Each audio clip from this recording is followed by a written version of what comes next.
علامہ اقبال نے ایک بات لکھی ہے. اقبال کہتے ہیں جب میں لندن میں وکالت کرتا تھا تو ایک خاتون تھی, لیڈی بارنس اس کا نام تھا. چھوٹے موٹے مقدمات لے کے وہ میرے پاس آتی تھی. بی بی ایک ہوٹل چلایا کرتی تھی. اس کا خامند جو تھا وہ فوج میں ملازم تھا. اقبال نے خود لکھا ہے, اقبال فرماتے ہیں کہ ایک دن وہ خاتون پھر کسی کیس کے سلسلے میں میرے پاس آئی. تو جب وہ آئی تو اس نے نقاب اوڑھا ہوا تھا, برقع کیا ہوا تھا. تو چونکہ اس نے نقاب اوڑھا تھا, مسلمانوں کی نشانی تھی. نقاب اوڑھنا کن کی نشانی ہے؟ اللہ آپ کو خوش رکھے. تو کہتے وہ نشانی چونکہ اہل اسلام کی تھی تو مجھے تجسس ہوا. میں نے کہا لیڈی خیریت ہے؟ میم صاحبہ یہ برقع پہنا ہوا ہے. تو کہنے لگی ہنس کے, اقبال مجھے پکا یقین تھا کہ آپ ضرور پوچھیں گے.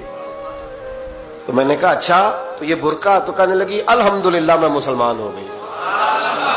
تو میں نے فوراً کہا کہ آپ کا شوہر تو فوج میں ملازم ہے, فوجی کے لیے بدلنا اور پھر ملکی قانون اور یہ چیزیں. تو کہنے لگی اس نے مجھے کیا کہنا تھا, وہ خود کلمہ پڑھ گیا. تو کہتے ہیں میں اور متجسس ہوا. وہ کیس کی بات کرتی تو میرا تجسس بڑھ گیا. میں نے کہا تو کیس چھوڑ یہ بتا کلمہ کیسے پڑھا؟ تو کہنے لگی اقبال اصل بات یہ ہے کہ میں نا بے اولاد تھی, خامد بھی بڑے اچھے پیسے کماتا, میں خود بھی ہوٹل چلاتی, پر ڈپریشن اور ٹینشن اور بلا وجہ کی پریشانیاں جان نہیں چھوڑ. یہ ٹینشن اور ڈپریشن کا نا مجھے عربی ترجمہ کوئی نہیں ملا. یہ ڈپریشن اور ٹینشن کا نا میں نے تلاش کیا ہے, لیکن مجھے عربی لغت کے اندر ان کے معنی مجھے لگتا ہے کہ اس زمانے میں یہ چیزیں تھی ہی نہیں. ہوتی تو ان کا کوئی نام بھی, یہ آج ہے نا تو اس لیے آج کے زمانے میں ہی نام ہے مفت کا, مفت کی پریشانی.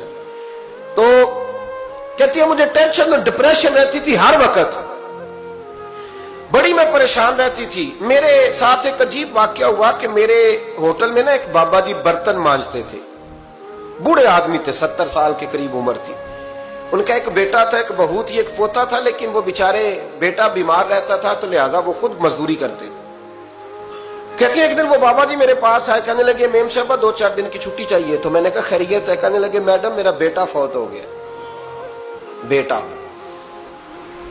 آپ کو پتہ ہے باپ کا جنازہ پڑھنا آسان ہے, بیٹے کا جنازہ اٹھانا بڑا مشکل کام. کہتی ہے میں کچھ لکھ رہی تھی, میرے ہاتھ سے قلم گر گیا. میں نے خود گاڑی بھیجی, بابا جی گاؤں چلے گئے جہاں وہ رہتے تھے.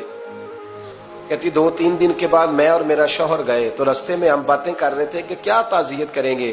ایک ہی بیٹا تھا, کوئی رشتہ دار بھی نہیں, تو اس کی تو کائنات اجڑ گئی, کن لفظوں سے اسے تعزیت کیا کہیں گے. کہتے جب ہم گئے تو وہ ٹوٹی ہوئی چٹائی پہ بیٹھا تھا, کچھ لوگ قریب تھے. ہم نے جا کے کہا بابا آپ مسلمان ہیں, ہم آپ کو کیا نصیحت کریں, ایک ہی بیٹا تھا, کہ کس طرح کر کے ہم آپ کو تسلی دیں. تو کہتے اس نے آنکھیں کھولی, بوڑھی آنکھوں میں ایمان کی روشنی. کہنے لگا بی بی کیا تعزیت کی بات کرتی ہو, میں نے کوئی پیسے جمع کرا کے بیٹا لیا تھا, خدا نے فضل سے دیا تھا, عدل سے لے گیا ہے. میں اپنے رب کے فیصلوں میں بڑا راضی ہوں, اللہ بڑا کریم ہے, وہ لے گیا, اس کا مال تھا. آپ یقین کریں ہمارے دیہاتی لوگ یہ کہا کرتے تھے, میں نے کانوں سے سنا ہے. ایک بوڑھے آدمی کا ایک دفعہ بیٹا فوت ہو گیا تو کسی نے اس سے کہا بابا چھوٹی عمر میں بچہ چلا گیا تو مجھے لفظ نہیں بھولتے.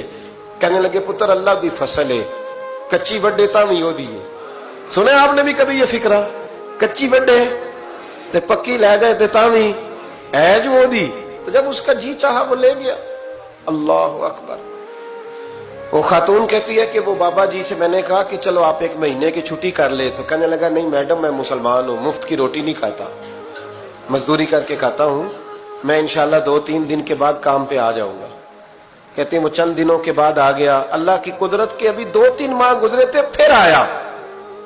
میڈم چھٹی چاہیے کچھ دنوں کی. میں نے کہا خیریت ہے؟ کہنے لگے وہ میری بہو بھی ہارٹ اٹیک سے فوت ہو گئی. کہتے اب میں بھی تڑپ گئی اور عیسائی ہو کہ میری آنکھوں میں آنسو آ گئے. میں نے کہا گھر کا دروازہ بند ہو گیا, اب یہ بیچارہ کیا کرے گا. وہ اپنے شوہر کے غم میں ہارٹ اٹیک سے فوت ہو گئی. کہتے ہم پھر 2-3 دن کے بعد تعزیت کے لیے گئے, پھر ٹوٹی ہوئی چٹائی, بوڑھا نہ اپنی انگلیوں سے زمین پر کچھ بنا رہا. کہتی ہے قریب گئی اور میں نے جا کے کہا بابا اب تو تسلی آپ نے خود ہی کرنی ہے, جو نظام تھا وہ تو ہو گیا. تو کہتے ہیں پھر اس نے آنکھیں کھولی, آسمان کی طرف دیکھا تو کہنے لگا بیٹی کوئی پریشانی نہیں,